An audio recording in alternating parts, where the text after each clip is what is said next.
Première lettre de Paul à Timothée. Chapitre 1. Moi, Paul, je suis apôtre du Christ Jésus, parce que Dieu notre Sauveur et le Christ Jésus notre espérance m'en ont donné l'ordre. Timothée, c'est à toi que j'écris, toi qui es pour moi un vrai fils dans la foi. Que Dieu le Père et le Christ Jésus notre Seigneur te bénissent, qu'ils te montrent leur amour et te donnent la paix. Comme je te l'ai demandé en partant pour la Macédoine, reste à Éphèse. Là-bas, certains chrétiens enseignent des erreurs. Interdis-leur de faire cela, qu'ils abandonnent les histoires fausses et les longues listes d'ancêtres. Cela soulève seulement des questions inutiles et ne sert pas le projet de Dieu, qu'on connaît par la foi. Cet ordre a pour but de faire grandir l'amour qui vient d'un cœur pur, d'une conscience bonne et d'une foi sincère. Certains ont quitté ce chemin et ils se sont perdus dans des discussions qui ne mènent à rien. Au sujet de la loi de Moïse, ils veulent être des maîtres, mais ils ne savent pas ce qu'ils disent. Ils ne connaissent pas ce qu'ils affirment avec tant de force. Oui, nous le savons, la loi de Moïse est bonne si on s'en sert comme il faut. Comprenons une chose. La loi n'est pas faite pour ceux qui sont fidèles à Dieu. Elle est faite pour ceux qui refusent d'obéir, pour les révoltés, pour les méchants et pour les pécheurs. La loi est pour ceux qui ne respectent pas Dieu ni les choses de Dieu, pour ceux qui tuent leur père ou leur mère, pour les assassins. La loi est pour les gens qui couchent avec n'importe qui, pour les hommes qui couchent entre eux, pour les marchands d'esclaves. La loi est aussi pour les menteurs et ceux qui font des serments faux. Elle est pour tous ceux qui agissent d'une façon ou d'une autre contre l'enseignement juste. Cet enseignement se trouve dans la bonne nouvelle qui nous fait connaître la gloire de Dieu. Oui, Dieu qui veut notre bonheur m'a confié cette bonne nouvelle. Je remercie le Christ Jésus notre Seigneur. Il m'a jugé digne de confiance en me prenant à son service et il m'a donné la force nécessaire. Pourtant, avant je l'avais insulté, je l'avais fait souffrir, j'avais été violent.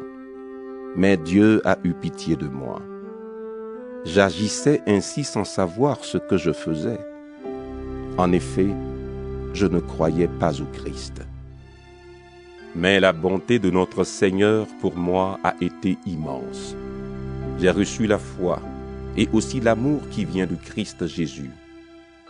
Voici une parole sûre qui mérite d'être reçue par tous. Le Christ Jésus est venu dans le monde pour sauver les pécheurs. Et moi, je suis le premier des pécheurs. Mais Dieu a eu pitié de moi. Alors le Christ Jésus a pu montrer toute sa patience pour moi, le premier des pécheurs. C'est un exemple pour ceux qui croiront en lui et qui recevront la vie avec Dieu pour toujours. Honneur et gloire pour toujours au roi qui vit sans fin, qui ne meurt pas, qu'on ne voit pas, Dieu unique. Amen. Timothée, mon fils, voilà l'enseignement que je te confie. Il est en accord avec les paroles que des prophètes ont dites sur toi autrefois. Ces paroles te donneront du courage, et tu pourras mener le beau combat avec foi et avec une conscience bonne. Quelques-uns ont refusé d'écouter leur conscience, et ainsi ils ont perdu la foi. Parmi eux, il y a Hyménée et Alexandre. Je les ai livrés à Satan. Ainsi, ils apprendront à ne plus insulter Dieu. 1 Timothée, chapitre 2. Avant tout, je recommande ceci. Il faut faire des demandes à Dieu, le prier, le supplier et le remercier pour tous les êtres humains. Il faut prier pour ceux qui nous gouvernent et pour toutes les autorités. Alors nous pourrons mener une vie calme et tranquille en étant fidèles à Dieu et en nous conduisant bien. Voilà ce qui est beau et ce qui plaît à Dieu notre Sauveur. Il veut que tous soient sauvés et arrivent à connaître la vérité. En effet, il y a un seul Dieu. Il y a aussi un seul intermédiaire entre Dieu et les êtres humains. C'est un être humain, le Christ Jésus, qui a donné sa vie pour libérer tous les humains. Voilà le témoignage que le Christ a donné au moment fixé. Et c'est à cause de ce témoignage que Dieu a fait de moi un messager et un apôtre. Il m'a chargé d'enseigner aux non-juifs ce qu'il faut croire et ce qui est vrai. Je dis la vérité. Je ne mens pas. Je veux donc que les hommes prient partout en levant les mains vers le ciel. Ils doivent le faire avec un cœur pur, en abandonnant toute colère et toute dispute. Je veux aussi que les femmes s'habillent correctement. Elles doivent avoir une tenue digne et simple, sans coiffure compliquée. Elles ne doivent pas porter de bijoux en or, ni de perles ou d'habits trop chers. Mais elles doivent montrer leur beauté par leurs bonnes actions. Cela convient à des femmes qui affirment leur amour pour Dieu. Pendant l'enseignement, les femmes doivent rester tranquilles en écoutant avec respect. Je ne leur permets pas d'enseigner ni de dire aux hommes ce qu'ils doivent faire. Elles doivent donc garder le silence. En effet, Dieu a d'abord fait Adam. Ensuite, il a fait Ève. Et ce n'est pas Adam qui s'est laissé tromper, c'est la femme. Elle s'est laissée tromper, puis elle a désobéi à Dieu. Pourtant, elle sera sauvée en ayant des enfants, mais à une condition. Elle doit garder fidèlement la foi et l'amour et mener une vie simple qui plaît à Dieu. 1 Timothée, chapitre 3. Voici une parole sûre. Si quelqu'un veut être un des principaux responsables de l'Église, il désire une belle fonction. Alors il faut que ce responsable soit sans défaut. Il doit s'être marié une seule fois, être sobre, raisonnable et correct. Il doit bien recevoir les gens qui viennent chez lui. Il faut qu'il soit capable d'enseigner. Il ne doit pas être buveur ni violent, mais doux et calme. Qu'il n'aime pas l'argent. Il doit bien diriger sa famille et avoir des enfants qui obéissent avec respect. Si quelqu'un ne sait pas diriger sa famille, comment peut-il s'occuper de l'Église de Dieu? Le responsable ne doit pas être un nouveau chrétien, sinon l'orgueil peut le rendre aveugle. Et il risque d'être condamné comme l'esprit du mal. Il faut aussi que les non-chrétiens pensent du bien de ce responsable. Alors personne ne dira de mal de lui et il ne tombera pas dans les pièges de l'esprit du mal. Il faut aussi que les diacres soient des hommes respectables et sincères. Ils ne doivent pas boire trop de vin, ni chercher à gagner de l'argent de façon malhonnête. Il faut qu'ils gardent la vérité de la foi avec une conscience pure. On doit d'abord voir ce qu'ils valent. Ensuite, si on n'a rien à leur reprocher, ils pourront servir comme diacres. Les femmes qui sont diacres doivent aussi être respectables. Elles ne doivent pas dire du mal des autres. Elles doivent être sobres et dignes de confiance en toutes choses. Les diacres doivent s'être mariés une seule fois. Il faut qu'ils dirigent bien leurs enfants et leurs familles. Oui, ceux qui font bien leur travail de diacre seront honorés. Ils auront beaucoup d'assurance parce qu'ils croient au Christ Jésus. Je t'écris tout cela en espérant aller te voir bientôt. Mais si je n'arrive pas tout de suite, tu sauras par cette lettre comment te conduire dans la famille de Dieu. Cette famille, c'est l'Église du Dieu vivant qui soutient et protège la vérité. Oui, c'est sûr, elle est grande, la connaissance mystérieuse que la foi nous donne. Le Christ s'est montré en devenant un homme, et il était juste. L'Esprit Saint l'a prouvé. Il a été vu par les anges, et on l'a fait connaître chez tous les peuples. Sur la terre, on a cru en lui, et dans le ciel, il a reçu la gloire de Dieu. 1 Timothée, chapitre 4. L'Esprit Saint le dit clairement. Dans les derniers temps, certains abandonneront la foi. Ils suivront les idées fausses et les enseignements qui viennent des esprits mauvais. Des gens faux et menteurs les tromperont par leurs paroles. Ces gens-là ont une conscience marquée par l'erreur comme au fer rouge. Ils interdiront le mariage. Ils interdiront aussi de manger certains aliments. Pourtant, c'est Dieu qui a créé ces aliments. Les croyants qui connaissent la vérité peuvent donc les manger en lui disant merci. Oui, tout ce que Dieu a créé est bon. Rien n'est à rejeter, mais il faut tout prendre en remerciant Dieu. En effet, la parole de Dieu et la prière font que ces choses deviennent agréables à Dieu. Enseigne tout cela aux frères et sœurs chrétiens. Alors tu seras un bon serviteur du Christ Jésus. Tu montreras que tu es nourri des paroles de la foi et de l'enseignement juste. Cet enseignement, tu l'as suivi fidèlement. Mais rejette les histoires fausses et contraires à la foi. Entraîne-toi plutôt à rester fidèle à Dieu. L'entraînement du corps est utile, mais à peu de choses.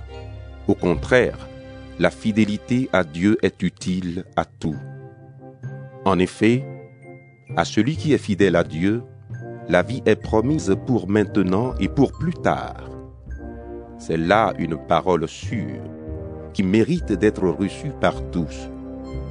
Oui, nous travaillons durement et nous combattons parce que nous avons mis notre espérance dans le Dieu vivant. Il est le sauveur de tous, surtout de ceux qui croient. Voilà ce que tu dois commander et enseigner. Personne ne doit te mépriser parce que tu es jeune.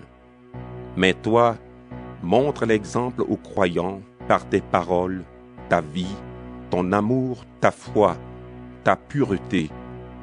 En attendant ma venue, applique-toi à lire les livres saints aux chrétiens, à les encourager, à les enseigner. N'oublie pas le don de l'Esprit Saint qui est en toi. Tu l'as reçu quand les prophètes ont parlé et quand le groupe des anciens t'a posé la main sur la tête. Fais tout cela avec grand soin. Donne-toi à ce travail entièrement. Alors tous verront tes progrès. Fais attention à ta façon de vivre et à ton enseignement. Reste fidèle dans tout cela. Oui, si tu agis ainsi, tu te sauveras toi-même avec ceux qui t'écoutent. 1 Timothée, chapitre 5. Ne parle pas durement à un homme âgé, mais donne-lui des conseils comme s'il était ton père. Conseille les jeunes gens comme des frères, les femmes âgées comme des mères. Conseille aussi les jeunes femmes comme des sœurs, en toute pureté. Prends soin des veuves, de celles qui sont vraiment seules. Mais si une veuve a des enfants ou des petits-enfants, il faut qu'ils apprennent ceci. C'est d'abord eux qui doivent s'occuper de leur famille. De cette façon, ils rendront à leurs parents et à leurs grands-parents ce qu'ils ont reçu d'eux. Voilà ce qui plaît à Dieu. La veuve qui n'a personne pour s'occuper d'elle et qui reste complètement seule a mis sa confiance en Dieu. Jour et nuit, elle prie et supplie Dieu sans cesse. Mais la veuve qui cherche seulement son plaisir, elle est déjà morte, même si elle paraît vivante. Voilà aussi ce que tu dois rappeler aux veuves pour qu'on n'ait rien à leur reprocher. Si quelqu'un ne s'occupe pas de sa famille, surtout de ses parents les plus proches, il a rejeté la foi, il est plus mauvais qu'un incroyant. Au groupe des veuves, inscrit seulement une femme qui a au moins 60 ans. Elle doit s'être mariée une seule fois. Il faut qu'on la connaisse pour tout ce qu'elle a fait de bien. Elle a élevé ses enfants, elle a bien reçu ceux qui venaient chez elle, elle a lavé les pieds des chrétiens, elle a aidé les malheureux, elle a fait toutes sortes de bonnes actions. Mais n'inscris pas les veuves qui sont jeunes. En effet, quand leur désir les éloigne du Christ, elles veulent se remarier. Alors elles sont coupables parce qu'elles ne sont pas fidèles à la promesse qu'elles ont faite au Christ. Comme elles n'ont rien à faire, elles prennent l'habitude d'aller de maison en maison. Non seulement elles ne font rien, mais encore elles bavardent. Elles s'occupent de ce qui ne les regarde pas. Elles disent n'importe quoi. Je veux donc que les jeunes veuves se remarient, qu'elles aient des enfants, qu'elles dirigent leur maison. Alors, elles ne donneront pas à nos ennemis l'occasion de dire du mal de nous. En effet, il y a déjà quelques veuves qui se sont perdues en suivant Satan. Quand une femme croyante a des veuves dans sa famille, elle doit les aider. Ainsi, l'Église n'aura pas à s'en charger et elle pourra aider les veuves qui sont vraiment seules. Quand les anciens dirigent bien l'Église, ils méritent de recevoir un salaire double. Ils le méritent surtout quand ils travaillent durement au service de la parole et pour enseigner. En effet, les livres saints le disent. Quand le bœuf travaille pendant la récolte, ne l'empêche pas de manger les épis. Et encore, l'ouvrier doit recevoir un salaire. Il faut 2 ou 3 témoins pour accuser un ancien. Sinon, n'accepte pas qu'on l'accuse. Fais des reproches devant tout le monde à ceux qui commettent des péchés. Alors les autres aussi auront peur de mal faire. Voici ce que je te demande avec force devant Dieu, devant le Christ Jésus et devant les anges de Dieu. Respecte tout cela sans être injuste, sans faire de différence entre les gens.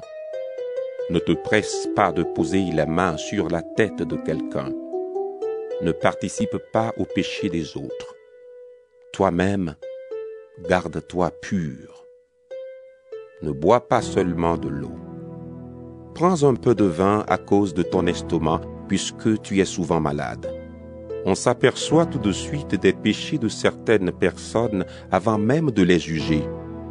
Au contraire, chez d'autres, on s'en aperçoit seulement plus tard. Les bonnes actions, elles aussi, se voient tout de suite. Même celles qu'on ne voit pas tout de suite ne peuvent pas rester cachées. 1 Timothée, chapitre 6. Tous ceux qu'on oblige à être esclaves doivent penser ceci. Leurs maîtres sont dignes d'un grand respect. Alors on ne se moquera pas du nom de Dieu ni de notre enseignement. Les esclaves qui ont des maîtres croyants sont leurs frères. Mais ce n'est pas une raison pour que ces esclaves leur manquent de respect. Au contraire, ils doivent les servir encore mieux. En effet, ces maîtres qui profitent de leur service sont des croyants aimés de Dieu. Voilà ce que tu dois enseigner et recommander. Il y a des gens qui enseignent des erreurs. Ils ne suivent pas les vraies paroles de notre Seigneur Jésus-Christ, ni l'enseignement qui va avec notre foi. Ce sont des gens que l'orgueil rend aveugles.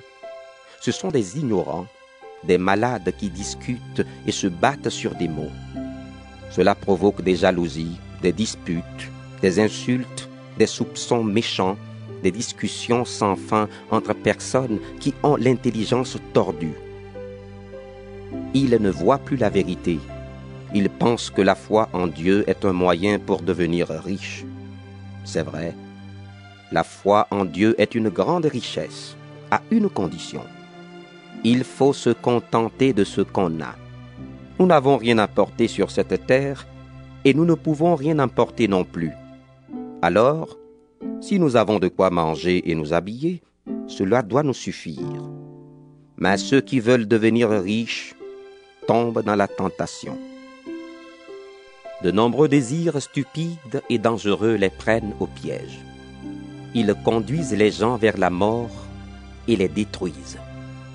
Oui, la racine de tous les malheurs, c'est l'amour de l'argent.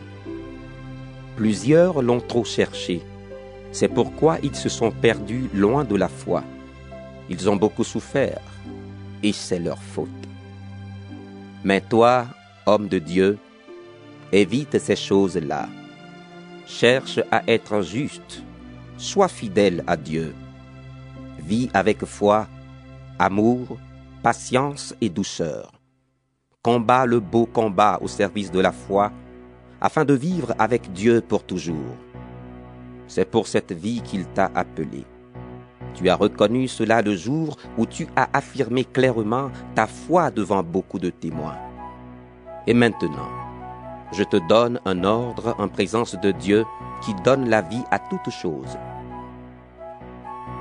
Je le fais aussi en présence du Christ Jésus qui a rendu un beau témoignage devant Ponce Pilate. Garde le commandement que tu as reçu en restant sans tache et sans défaut jusqu'au jour où notre Seigneur Jésus-Christ paraîtra.